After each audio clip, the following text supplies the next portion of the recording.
We're going over Surah Al-Qalam, the pen. In this Meccan chapter, the Prophet's heart is reassured. Allah subhanahu wa ta'ala reassures the heart of the Prophet, and his character is highly praised. So we know that Sallallahu Alaihi Wasallam is the best, has the best of character and the best conduct and morale. He is advised to be steadfast and not to yield to the pagans who reject his message and call him insane. Keep up the prayers, don't give up, keep striving, and so forth. Allah is encouraging the Prophet in the surah, Surah Al-Qalam. The pagans are warned of an evil fate in this world and in the hereafter. So they're told, you are going to face these consequences in this world, and then in the hereafter you will be facing Allah subhanahu wa ta'ala himself. To deteriorate the pagans, the fate of some earlier disbelievers incited in the next chapter. So in the name of Allah, in the name of God, the most compassionate, most merciful, excellence of the Prophet, Noon, by the pen, and what everyone writes. As I talked about it before, Allah subhanahu wa ta'ala, before he created the creation, he created the pen. Thus he instructed it to write. So the knowledge of a God like Allah, like none other, he has the knowledge of everything that's going to happen from one to whatever end it is.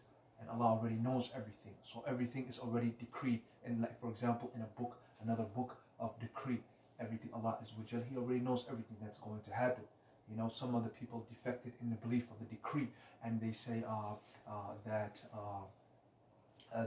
like Sheikh Al-Qadar said that everything is decreed, and the people say, the disbelievers would say, oh, it's because if Allah would not let us, we would have not associated partners with him as Allah as wajal, and so forth. No, actually, the decree, Allah subhanahu wa ta'ala decreed everything, but you have to strive. And also, one of the things that has an impact on the decree is making dua to Allah as wajal. And by the grace of your Lord, O Prophet, you are not insane. So Sallallahu Alaihi Wasallam is not insane. The people at the time of the Prophet Sallallahu Alaihi Wasallam were skilled politicians, especially the people in the Quraysh and so forth. So what they would do is they would sweet talk the Prophet Sallallahu Alaihi Wasallam, tell them that they would bring them close and tell them, what, you're our relatives. We're from the same tribe. We're from the same area. And you're noble amongst us, and so forth. And so they sweeten the talk up as politicians do nowadays, and then they add that little salt and injury. But if you are insane, we have the best doctors, and so forth. So they came up with the Prophet ﷺ with the indirect insanity, and called him that the Prophet is insane, and so forth. If you're possessed by a jinn, we'll bring you a doctor, and so forth. You will certainly have a never-ending reward. As what we know, Prophet ﷺ, he gets the highest reward, the wasilata, the mahmudan, all the way to the top. The best of the rewards, Prophet ﷺ, where the rivers of paradise descend from. ﷺ. We say this in the when adhan is wrong. When adhan, Allahu Akbar, Allahu Akbar, Allahu Akbar, Allahu Akbar, Ashhadu an la ilaha illallah, Ashhadu an la ilaha illallah, Ashhadu anna Muhammad Rasulullah, Ashhadu anna Muhammad Rasulullah, Hayya al-salah, Hayya al-salah, Hayya al-falah, Hayya al-falah, Allahu Akbar, la ilaha illallah. And then we do the du'as. If you study, go up on the Muslim fortresses or any other adqars, and you would see the dua, when that is being wrong, and so forth. And you will certainly have a never-ending reward, and you are truly a man of outstanding character.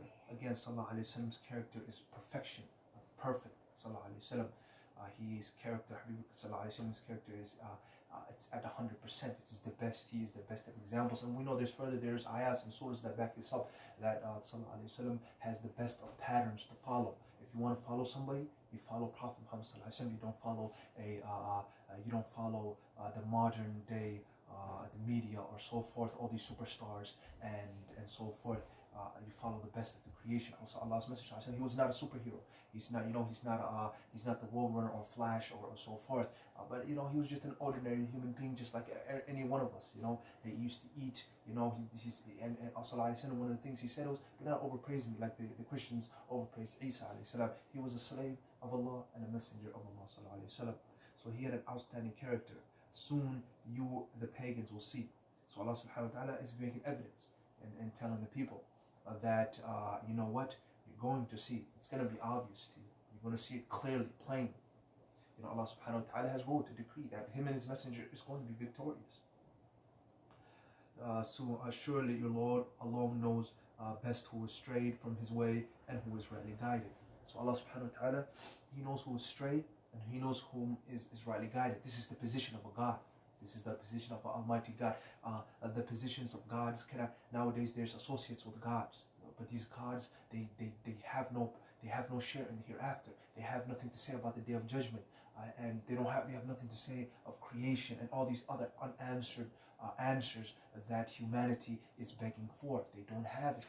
They don't. This message was revealed to Prophet Muhammad sallallahu alaihi wasallam. Sure, your Lord alone knows the best who is astray. Allah knows who is straight and whom is rightly guided. Allah subhanahu wa ta'ala, also remember that Allah is not subjected to his decree at all. No, Allah is not subjected to time and space, not at all. Allah subhanahu wa ta'ala, we know this because of Tawheed. We preserve the Tawheed of Allah subhanahu wa ta'ala, obviously, and warning to the Prophet about the deniers. So do not give to the deniers. Don't sweet in. Don't get flattered by their skilled politician talks and their skilled ways that they come in. You would do this and you do that for us. And if I will give you the king. One day the Prophet ﷺ, there was some individuals that came to the Prophet ﷺ and they said to him, they said, we'll give you this, we'll give you that, we'll make you our king, we'll give you the best of the women, and we'll make you rich, we'll make you our king. So Islam denied, even if they were to give him the son in his hand, he would not give this da'wah, this call out, subhanahu wa ta'ala. So do not give in to the deniers. Don't fall for their tricks and deceptions. They wish you would compromise so they would yield to you, and do not obey the despicable vain oath takers. Those people whom take oaths and therefore do not fulfill the task, and so forth. Slander, gossip, monger, and they are slanderers, talking people behind their back, and so forth, like delivering gossip all over the place, this shaitanic behavior and so forth. Withholders of good, transgressors, evildoers, they withhold it. They withhold the good.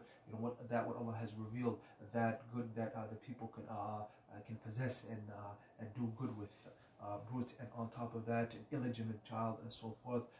Now simply because he has been blessed with abundant wealth and children. So just because we know this from Surah Al-Qadar. The person Allah subhanahu wa ta'ala blesses them with all these rich products and fruits and vegetables and vegetations, and so forth. And they think because of this they are liked by Allah Azza wa Jal, and they think that they are the top notch and so forth. However, this is not the case, as we know in the story of Surah Al-Kahf, when he associated partners with Allah subhanahu wa ta'ala and so forth. All his crops was destroyed and so forth. And don't think wealth is a position of love from Allah subhanahu wa ta'ala. It could be a trial too, depending on what circumstances and so forth. Whenever a revelation are recited to him, he says ancient fables. They say these people talks of the ancients.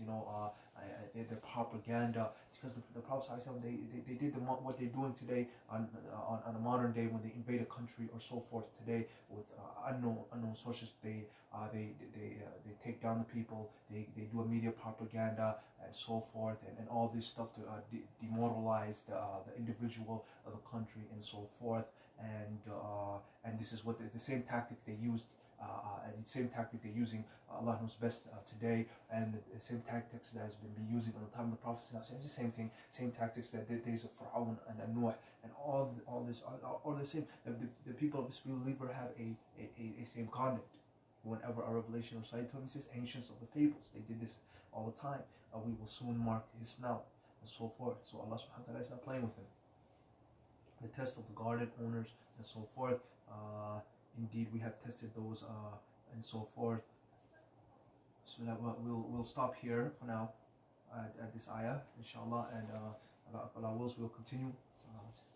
Assalamu alaikum wa rahmatullahi wa barakatuh.